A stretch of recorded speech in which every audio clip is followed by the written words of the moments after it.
Boom. Thank you. How's that for a fucking interview, pal? Dude, great. But I mean, I don't know why charging me $200 for an interview is a little bit crazy. Again, but we just I talk about mean, time is money. Whatever. Time is money, dude. Whatever, man. You know what I mean? I'll see you next year. Just 200 next year as well, or? Thank you, bro. Yeah, something like that. It might be more. We'll see. You have dynamic delivery, you got personality, you put moments into a song. What's pushing you to keep evolving? We're talking like over a year of like consistent improvement. Yeah. I mean, it's thank you, first of all. But there's a level of humility that comes with being in the game for a long time, I think, that you have to earn. By earn, I mean you have to be humbled by other people. So you have to sit there and look at it and be like, well, why am I not growing as fast as I want to? Or, you know, why am I not seeing the numbers I want to see? Why the artists that I want to work with, they don't want to work with me, what's going on? Yeah. And it's because you're not getting better and you have to look inward, right? So I have to consistently get better because the people around me are getting better too. Mm-hmm. If you're not getting better, you're standing still, right? And if I still am really cool with the stuff that I did 3 years ago, then I'm not getting any better than the stuff I did 3 years ago. And I mean, when it comes to the dynamic delivery and, you know, all these different kinds of things, I think we were talking about it a little bit. GNX at least put being goofy and silly, like it put it back into the mainstream. So everybody wants to be so serious, and I was one of those people. You want to be super serious, you want to have the really laid back delivery, and you want to do all this different type of stuff, but what really catches people's attention is like dynamism, right? It's being goofy. And Too many people right now, they love pretending that they don't care, you know? Exactly that. Where actually caring and delivering and putting your personality, injecting that back into rap is something that's being accepted more and more and even encouraged. And that's what's actually performing well. And I think that's a great change in the scene. Yeah, being eccentric is, I am an eccentric person. Yeah. Like, most of the time, like I try and pull it back if I feel like I'm overstepping or whatever, but I feel like my comedic timing's pretty good in general. I like doing silly voices. I like doing all different types of dialects and accents and stuff. So being able to take that and then put it into music, it keeps it me, even though I'm pretending to be someone else in those moments. Yeah. It's, you know, it keeps it me because that's who I am outside of music. So, yeah, it's fun, man. I like doing the fun, silly deliveries and doing, you know, creating new sounds and all these different kinds of things. It's fun. It's really fun. That's good. That's great to hear. Now, you've told me early on this year that you and Geno Five were working on something. Can you announce it so it can actually happen? Or So, all right. So let me explain what happened. So it's mostly my fault. Okay, it's mostly my fault. Okay. We were going to be working on this 4-track waterfall EP. Okay. Cerberus, which was me, Geno, and 954 Mari. Great song. Yeah. Right? That was going to be on there. We had Breaking Bad, Bad Blood, which is a song that came out recently. And then we had Falling, which was a song that came out on my channel. And we had Is It Enough, which was a song that came out on Geno's channel. Yeah. So that was the 4-track EP. We didn't release it the way that it was supposed to. I see. Okay? We were kind of going to do like, all right, let's do once a week for 4 weeks and have it be like a thing. Didn't really happen. But if you listen back to, you have to listen to Falling first, and then Is It Enough? And you will hear a vocal chop of my voice in that beat. And it's pretty obvious. I love when you and Geno work together. Speaking of Falling, that song, like, legit touched me. Okay, like I'm not being cheesy. Like, pause, by the way, unpause. It is a song that has depth. It shows you being very aware of your feelings and being aware of what you struggle with and how you want to push yourself out there and still end up at the top. So it was motivating, but it's kind of the same conversation we had with rappers acting like they don't care. That's what seems tough, but actually opening up and saying what you're insecure about or saying things that you're not sure of when rap is always so certain, that's actually, it shows more courage than someone that just is always like high ego and always pretentious. How long did it take for you to assemble all those sentiments? Because there was some motivation there. There was some we're not settling at number two type talk that you had, and being unsure, feeling like you want to move forward but you're stuck in place. You know, how did you write that song? Like what space were you in when you wrote that? Yeah, a dark one, to be fair. Not anything, drastic, or I wasn't spiraling or anything like that. Yeah. I think I have I compliment my parents on that, because I think I have a pretty good head on my shoulders when it comes to staying calm and staying optimistic. I think, so I don't remember exactly who it was, but somebody kind of said to me, like, you have to figure out if you even want to do this.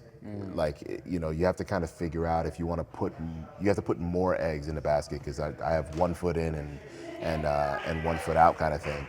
And yeah, everybody knows that I work, and I work really hard at my job, and I like my job. I don't know. I was in a space where I felt like I was standing still, and it took looking inward and looking in the mirror and being like, all right, what am I doing right / what am I doing wrong? And I figured that out, and it was that I wasn't trying as hard as I could be. I really wasn't. Yeah. Like, I just being self-aware and being honest with yourself and being like, And you had to just admit it. yeah, and move with yeah, that. because you'll never get Yeah. to that place that you want to be if you don't actually lock in. Like, that's the whole Right, thing. yeah. The song specifically, I mean, it's very similar to "I'm Fine" and "The Hate," which are two more non-nerdcore songs on my channel that were from in here. And those songs actually come out pretty easy, because they're not, because they're real. They're, I don't have to lie. I don't have to think of anything super, there's still some bars in there and stuff like that, but it's really just making your feelings rhyme. I don't find that difficult. The only thing is it's very difficult to make those songs connect with an audience that's used to hearing you say you're the shit. So opening up and being like, I don't really feel like the shit right now, and talking about imposter syndrome and seeing super big numbers on my channel and understanding that they're probably kind of empty because of the artists that I work with. And then, you have, smaller artists that look at me and they go, oh, well, that's the way to do it. He's doing it right. And then I kind of look at it and I'm like, I don't even know if it is. I don't even know if it is the way.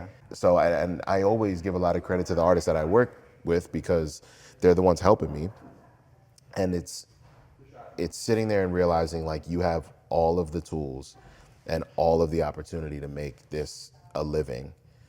And I do okay, but it's not my main source of income, and everybody knows that. So I have all the tools, all of the opportunity, and it feels like I just don't have the time, but I do. And it's about sacrificing something, and it's usually Something has sleep. to go. It's usually sleep. Yeah. So it's just about sacrificing something, because I'm not giving up relationships that I have. Obviously, I'm married. I'm not giving up relationship with family, friends. I'm not going to stop making music for sure. I'm not going to stop working my job because I have to. So it's about sacrificing something. The only thing left there is sleep. So it's just about working even harder and getting 3 hours of sleep instead of 5, or Right, 4 right. hours instead of 6, and going from there.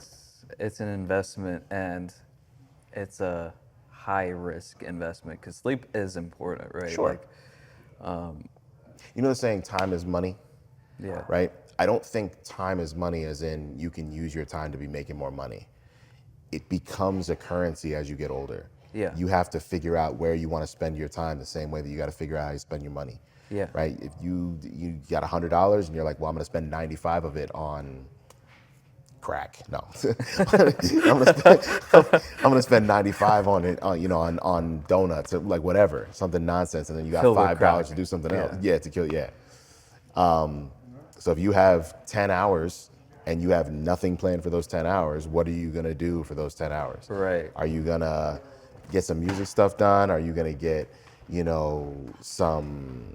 you gonna sleep? Are you gonna sit around, do nothing, watch YouTube? You gonna, no offense, are you gonna, watch a TV show? Like, what are you gonna do? you got to maximize your time and make sure that you prioritize properly. It's worth more than money, so it's even harder to really plan that. Nerdcore. Sure. It has started in a certain spot when you joined. It's somewhere else today, and it's going to be somewhere else tomorrow, right? How do you feel about the communities in terms of how it evolved, what you like about it, and what you think could improve? So me and DPS were talking about this a little while ago, where the bar has definitely raised, it's definitely risen. Because when I first got here, I was looking around and I was kind of like, 'cause, you come into a new community, and I was pulled in and immediately grabbed onto by the bigger people and being like, yo, this guy's awesome. And so I kind of had I kind of skipped a level in a way. I skipped a couple levels. I was looking at some of the smaller artists and some of the people who were kind of known, and I'm looking at them like, I don't know if these people are like, like if I'm missing something, if I'm not figuring it, you know what I mean? Yeah. But then eventually, people start getting better, because this community works so hard, and they're dropping song after song after song after song after song, week after week, and you can only get better the more reps you get, right? Yeah. So I've been doing this for a long time, and that's why I'm good at this point. And a lot of people have only been doing this for a year, 2 years, 3 years. And so, of course, they're not going to be at the level that maybe I'm used to or whatever. But everybody's improving so quickly because of the work that they put in, and so you can only get better. It's incredible how quickly the community's growing. It just gets bigger and bigger. NPC gets bigger and bigger every year. We get to do cool. We're at the freaking Ben Schuler music video shoot right now for this thing. Like, these opportunities weren't around a couple of years ago, you know what I mean? Right. So, yeah, it's awesome. Really, really cool. One last question for you. Okay. In an ideal world, I talk to all of you guys once a year, right? All of you Nerdcore artists. I spoke to you last year. I spoke to you now. Tell me a message that you'd want to say to the Mix Williams of 2026. Maybe it can be a lesson, advice. Mir, That's Mir, we're by the way. recording something. Yo. That was Mir. bro. He's gonna be here at some point. But yeah, tell me a message that you would like to say to Mix Williams of 2026. It could a good even be question. something positive or a goal, whatever. That's a good question. I think I would want to make sure that there's 10 songs on my channel this year. I want to be able to drop 10 songs on my channel this year, whether they're just me or with features or whatever. Yeah. Because I said I was going to do it at the beginning of the year, and I am going to do it. That is going to happen. But I want to make sure that I still have the same kind of passion that I feel for it now, because it's reinvigorated a little bit it's been reinvigorated over the last, 3, 4, 5 months. And I can tell. Yeah, I hope so. Like, that's, this feeling that I don't have to be in a box necessarily and be like, oh, he just sounds like Drake. Like, cause Drake is one of the best however you feel about him, he's one of our best, the best artists of our generation. Yeah, for sure. And so I go, oh, well, if I sound a little bit like him, then that's a good thing. But then you don't sound like you. And I might have similar vocal tones. It doesn't mean my songs have to sound like him. So, I think being able to be silly on songs and being able to hit, weird, different deliveries and weird flows and stuff like that can only be a good thing. So I hope that I continue doing those things. I hope I'm making more time for myself and my wife to spend time with each other, because we both work our fucking asses off and we don't get to spend as much time as we want to together. So I hope that I've made a little bit more time for us. That's important. I love that. Hell yeah. Anything you want to talk about that we didn't discuss? Anything you want to shout out at the end? This is very open, so if there's something you've been wanting to tell your fans or a conversation you've been wanting to have, right here. I'll keep it quick because I think it's been kind of beaten to death a little bit over the last couple of weeks. We joke about it, but like every year there's one thing that pops up in the nerdcore scene, and it's like, oh, big guys don't help little guys, Yeah. or I'm working super hard. I work harder than this person. How come they get? How come I don't? That's the consensus. I've never really been a petty person, so I'm not really the one to like be like, well, you don't get this because XYZ. But I do think that everybody needs to do a better job of looking inward and understanding that, and I'm not perfect. I know my shit still stinks. Like that's not the whole thing. There's nobody in this game that's perfect. Trust me. Like for real, trust me.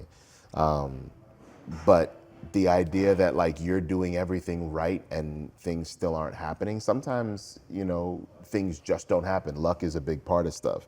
Yeah. Luck and timing. Right. But the skill needs to be there. Yeah, the skill needs to be there so you can take advantage of the luck when you get Exactly. it. Okay, and that's where I am, because I've been handed opportunities, and if I fucked them up, then I wouldn't get the next one. Right. And I've been given continuous opportunities because I keep capitalizing on them. And if you're saying, well, I'm not getting given the opportunities because you don't deserve it yet, and you will, if you keep working the way that you're working, you'll get the opportunity if you want it bad enough. But this idea of like, I'm ready. I firmly believe that everybody is exactly where they're supposed to be. If you don't have the numbers that you want, it's because you're not doing something right. I can't tell you exactly what it is. Everybody's different, right? So, and situations is situational. Mm-hmm. I am only on, I say only, I'm grateful, but I'm on 7,000 subs at the moment because I don't work hard enough on my own channel, and I spend my time helping other people make their songs better. And I'm still grateful, and those are great opportunities. But there's a reason that my numbers are the way that they are. Yeah. So, and I have to change that, because that's me looking inward and being self-aware. And self-awareness is such a valuable asset. It's such a valuable skill to have, that self-awareness, an attribute to have. And I don't think a lot of people have it. Especially in music and content creation, because the whole point of all of this is to connect with people, right? Mm-hmm. And if you're not even connected to yourself, how can you expect other people You to... can't. You literally can't. Right. Cannot expect it. It's again, it's something that like you don't. It sounds obvious when it gets told to you, but until you really sit down and really think like, well, what am I doing right, first of all, and don't discount those things that you're doing right. If you think that your music sounds good, great. Yeah. Make it sound better. How can it sound better? Because it can. Ain't no one who's part of that group of people that thinks that they deserve more. No one in there has made a perfect song, because I haven't made a perfect song. Snaps will tell you he hasn't made a perfect song. The Fables, the Dizzies, the whoever, it doesn't matter. Schwabity, whoever, doesn't matter. It's not even in that bubble either. It's Kendrick, Drake. Yeah. None of them have made perfect songs. Because it's all subjective. They've been closer. They've been closer, sure. Right? Sure. And it's about finding those things that push you closer to that perfect song. Absolutely. It's also, and music is subjective too. That's the other part that people forget. Right. It's like, there's gonna be someone out there that loves your shit. Yeah. Most of them are your friends. Your friends are gonna tell you, yo, this is awesome. Yo, you're doing awesome. This is the shit. It's awesome. But look outside that as well, and try and be self-critical. Yeah. Right? So you can get that step outside that bubble of your friends that are telling you that everything's great, that you can't fix anything because it's already perfect, already 10 out of 10, because it's probably not. Look outside that bubble, tweak it, get better, be self-critical, and don't be afraid to think that's not quite good enough, I can do better. Yeah. You know what I mean? Because that doesn't mean that you failed, it just means you just got to do better next time. That's it. You know what I mean? That's what I need people to understand, truly. No, that's 100% real right there. Anything you want to shout out at the end? Shout out to everybody still sticking with me. I'm gonna drop stuff. I swear, this time I actually mean it. Like this time I like for real have like actual things that's going on, right? Okay. We'll see. May 3rd. Hopefully this will be out after that song is out. That's gonna be my Goku Black song, All Black Fit. It's one of my favorite songs I've ever made. It's gonna be awesome. That was mixed and mastered by Fable. It's a Zeppelin beat. Something about Zeppelin beats does it to me. I don't know what it is, but it brings out the fucking demon in me. So He got some. yeah, He I don't know if it's the 808s or what, but it's nuts. Shout out to everybody that we're here with. You know, shout out Mir. Mir's behind the camera, hip thrusting. Shout out to you, man. Shout out to you for being. I mean, you're behind the scenes. You're doing interviews. You're on camera. You know, you're a massive part of the community now. It's fucking awesome. Thanks, mate. Shout out to Dizzy and Arrow. They're both here with their wives. Shout out to Key, the Weeb the Keeb. We also got Jonold and Ben Schuler, and the rest of Nerd Out is somewhere else. Yeah. Damn, who else is here? McGuire's here. Shout out to DPS. DPS helps me with pretty much anything I can ask for. I help him too, but it's definitely a symbiotic relationship. Fable's been helping me out a lot recently. Yeah, man, if I keep going, I'll go forever. But yeah, man, the nerdcore game is growing because the community is growing and the expectation is getting higher and higher and higher. Yeah. And that can only breed more awesome music. And that's what we're looking for. Yeah. You know what I mean?